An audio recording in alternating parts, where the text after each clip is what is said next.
नमस्कार। आप सबका हमारे YouTube चैनल में हार्दिक अभिनंदन है।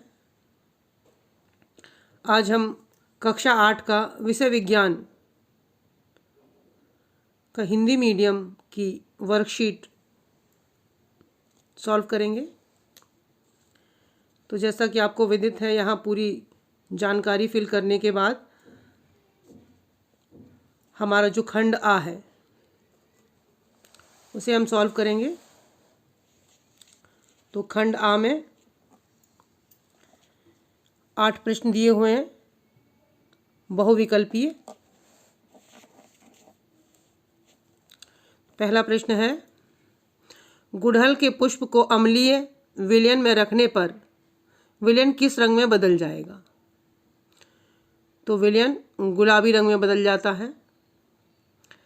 वसा का पूर्ण रूपेण पाचन जिस अंग में होता है वह है क्षुद्रांत। जो हमारा पाचन तंत्र है उसमें जो छोटी आंत होती है उसको क्षुद्रांत कहते हैं। तो सी इसका ऑप्शन है।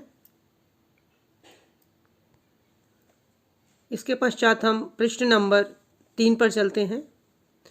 दंत विशेषज्ञ मरीजों के दांतों का बड़ा प्रतिबिंब देखने के लिए किस प्रकार के दर्पण का उपयोग करते हैं? तो दर्पण है अवतल दर्पण, यानी ए वाला ऑप्शन।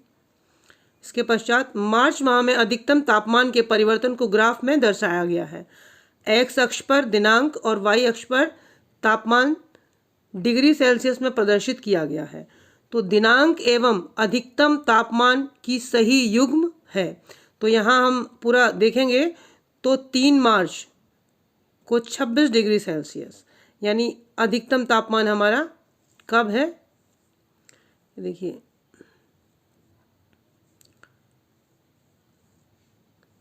ये देखिए 3 मार्च को 26 डिग्री, ये देखिए। तो ये हमारा बी ऑप्शन सही होगा।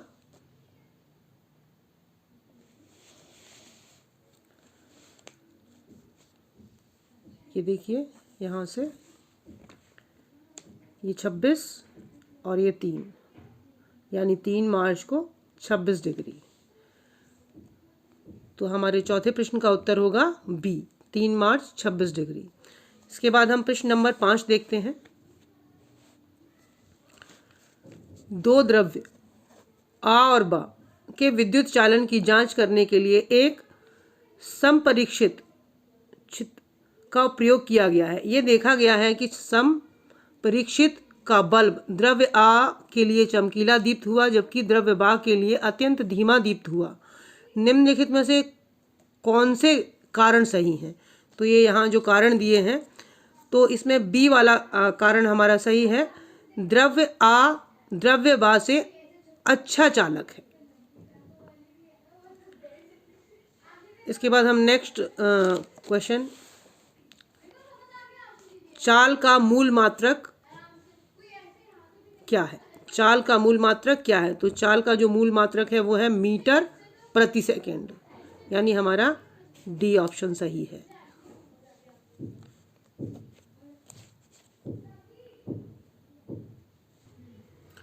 प्रश्न क्रमांक 7, पहेली के चित्र अनुसार एक वृत्ताकार डिस्क की सहायता से एक छोटा सा लट्टू बनाया जिस पर इंद्रधनुष के 7 रंगों को पेंट किया। जब लट्टू घूर्णन करता है तो वह किस रंग का दिखाई देगा? जब घूर्णन करेगा तो सफेद रंग का दिखाई देगा। अगला प्रश्न है प्रश्न नंबर 8। तो देखिए, ताजमहल के पास मथुरा तेल परिष्करणी स्थापित है। इस परिष्करणी की उपस्थिति के द्वारा उत्पन्न किन कारणों से ताजमहल को हानि हो रही है? अम्ल वर्षा का उत्पन्न होना, बी ऑप्शन। लघु उत्तरीय प्रश्न क्रमांक 9 से 13 तक हम देखेंगे। तो इसमें प्रश्न क्रमांक 9 देखिए, भौतिक परिवर्तन तथा रासायनिक परिवर्तन में एक उदाहरण सहित अंतर लिखिए। तो देखिए, जो भौतिक परिवर्तन होता है यह अस्थायी परिवर्तन है, जबकि रासायनिक परिवर्तन स्थायी परिवर्तन है। उदाहरण, भौतिक परिवर्तन में पदार्थ का गुण नहीं बदलता और मूल अवस्था में उसे वापस लाया जा सकता है। उदाहरण के लिए पानी से बर्फ बनना। देखिए, रासायनिक परिवर्तन में क्या होता है, पदार्थ का गुण बदल जाता है और इसे मूल अवस्था में नहीं प्राप्त किया जा सकता। उदाहरण, दूध से दही का बनना। ये रोजमर्रा के बहुत सारे ऐसे भौतिक और रासायनिक परिवर्तन हैं जिनसे आप इन दोनों परिवर्तनों को अच्छे से देख सकते हैं। प्रश्न क्रमांक 10 देखिए। उपरोक्त चित्र में, ये चित्र बना हुआ है, ABCD मोम के 4 टुकड़े लगे हुए हैं। ये देखिए, यदि स्केल के नीचे जलती हुई मोमबत्ती रखी जाए तो उपरोक्त व्यवस्था में होने वाले परिवर्तनों से संबंधित निम्न प्रश्नों के उत्तर लिखिए। मोमबत्ती जलाने पर सबसे पहले मोम का कौन सा टुकड़ा गिरेगा? तो ये सबसे पहले ये गर्म हो जाएगा, इससे तो D गिर जाएगा। तो यहाँ D वाला टुकड़ा पहले गिरेगा। अगला प्रश्न, इस प्रक्रम में ऊष्मा चालन की कौन सी विधि प्रयुक्त हो रही है? इस प्रक्रम में ऊष्मा चालन की विधि प्रयुक्त हो रही है। कौन सी? यह ठोस पदार्थों में ऊष्मा की चालन विधि द्वारा होता है। कौन सी? चालन विधि।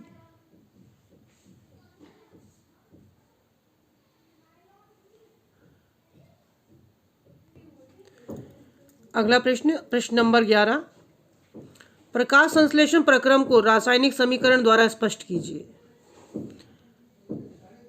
ये कार्बन डाइऑक्साइड, ये पानी, क्लोरोफिल और सूर्य का प्रकाश। तो इससे ग्लूकोज बनता है और ऑक्सीजन, ऑक्सीजन गैस। तो ये इसका सूत्र है, रासायनिक समीकरण है प्रकाश संश्लेषण का।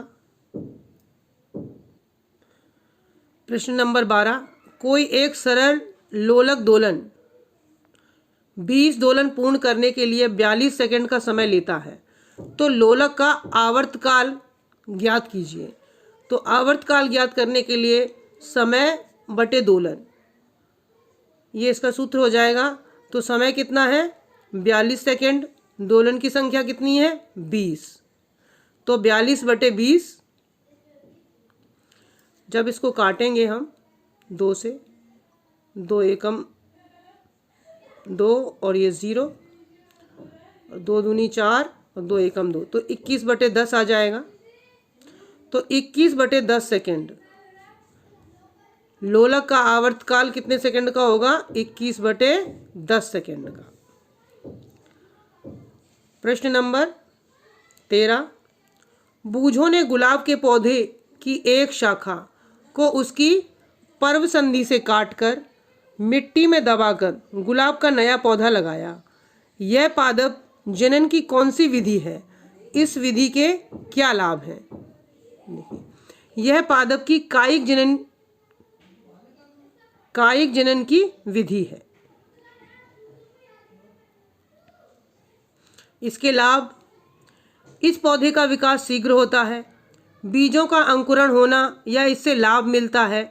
कुछ पौधों का जिनके लैंगिक, कुछ पौधों में जिनमें, जो कुछ पौधे ऐसे होते हैं जिनमें लैंगिक क्षमता नहीं होती, उन्हें इसी विधि से उगाया जाता है।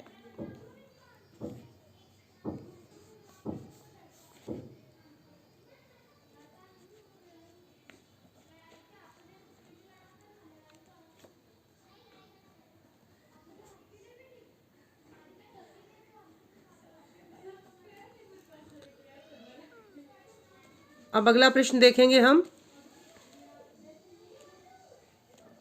प्रश्न क्रमांक 14, मानव पाचन तंत्र का नामांकित चित्र बनाइए तथा मानव पाचन तंत्र के मुख्य भागों के नाम लिखिए। तो पाचन तंत्र का जब हम चित्र बनाते हैं तो उसमें ये सारे भाग आ जाते हैं: मुंह, ग्रशिका, डायफ्राम, आमाशय, यकृत, पित्ताशय, अग्नाशय, क्षुद्रांत, बृहदांत, परिशेषिका इत्यादि। ये पाचन तंत्र का चित्र है, मानव पाचन तंत्र का। तो ये आपको बनाना है। ये मुंह, ये ग्रसिका, ये डायफ्राम, ये अमाशय, पित्ताशय, यकृत, अग्नाशय और ये क्षुद्रांत, छोटी आंत, ये, और ये बाहर की तरफ ये बड़ी आंत और ये परिशेषिका। तो इस तरह से ये चित्र हम बना लेंगे। अगला प्रश्न, नीचे विद्युत अवयवों के प्रतीक चिन्ह दिए गए हैं, जिनकी सहायता से एक बंद परिपथ तथा एक खुला परिपथ का आरेख खींचिए तथा किस परिपथ पर बल्ब दीप्त होगा लिखिए। तो ये बंद परिपथ है और ये देखिए ये खुला परिपथ है। तो इस तरह से हम चित्र बनाएंगे। इस परिपथ में चित्र, इस देखिए बंद परिपथ में बल्ब जल रहा है और खुला जो परिपथ है इसमें बल्ब नहीं जल रहा, क्योंकि ये जो परिपथ है ये खुला हुआ है। तो जैसे ही ये इससे जुड़ जाता है तो ये बंद परिपथ हो जाता है। तो जहाँ बंद परिपथ होता है वहीं लाइट जलती है, जब खुला होता है तो लाइट नहीं जलती, यानी बल्ब दीप्त नहीं होगा, यानी बल्ब नहीं जलेगा। तो ये दोनों चित्र अपने को बनाने हैं। प्रश्न क्रमांक 16, रक्त में पाए जाने वाले प्रमुख घटकों के नाम लिखिए तथा रक्त परिसंचरण तंत्र के व्यवस्था चित्र को बनाइए। तो रक्त में जो प्रमुख घटक पाए जाते हैं वो कौन कौन से हैं? लाल रक्त कोशिका पाई जाती है, प्लाज्मा, प्लेटलेट्स, और इसके अतिरिक्त परिणामी रक्त घटक उत्पादों में एल्ब्यूमिन प्रोटीन, जो कि थक्के बनाने वाले कारक का सांद्रण, घुलनशील पदार्थ के ठंडा होने पर बने अवक्षेप, फाइब्रिनोजिन सांद्रण एवं इम्यूनोग्लोबिन यानी रोग प्रतिकारक भी शामिल होते हैं। तो इस तरह से इसमें जो मुख्य घटक हैं वो पाए जाने वाले जो मुख्य घटक हैं उनमें आ जाएगा आरबीसी, डब्ल्यूबीसी और प्लेटलेट्स। ये चीज़ें पाई जाती हैं, यानी लाल रक्त कणिकाएं और सफ़ेद रक्त कणिकाएं।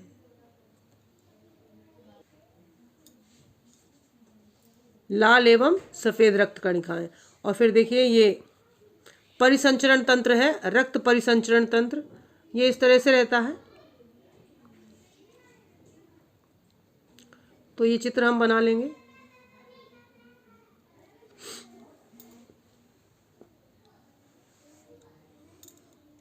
बस इसी के साथ ये आपका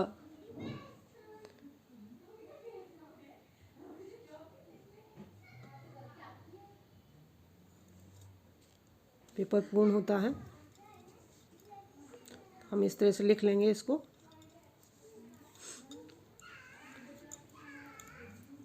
इस वीडियो को लाइक और चैनल को सब्सक्राइब अवश्य करें, और जहाँ ज़रूरत हो वहाँ शेयर भी कर सकते हैं।